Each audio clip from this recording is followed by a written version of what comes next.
Isang mataas nga na naman na opisyal ng gobyerno ang nasasangkot sa kontrobersyal na operasyon ng Philippine Offshore Gaming Operators o POGO.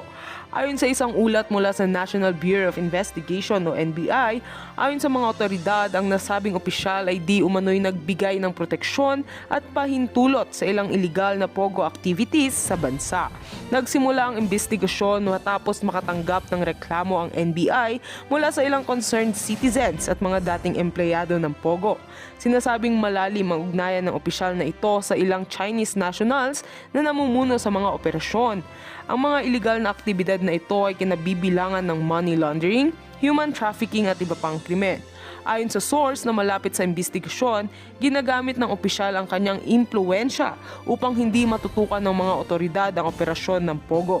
Nakikipagsabuatan umano siya sa ilang tauhan ng mga ahensya ng gobyerno para mapanatiling lihim ang mga iligal na aktibidad na ito. Patuloy ang pagsisiyasat upang tukuyin kung gaano kalawak ang kanyang partisipasyon.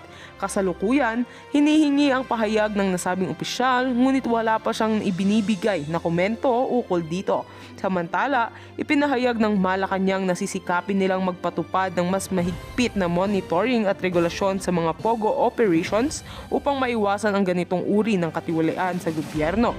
Ang pagkakasangkot ng mataas na opisyal sa iligal na POGO ay nagdulot ng mas malalim na diskusyon sa Senado at Kongreso tungkol sa pagpapatuloy o pagbabawal ng POGO sa bansa.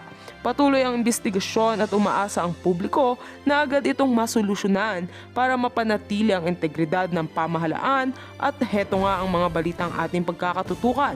At kung bago ka pa lamang sa aking channel ay huwag kakalimutang mag-like, share and subscribe para updated ka sa aming mga bagong balita dito sa Tatak Pinas.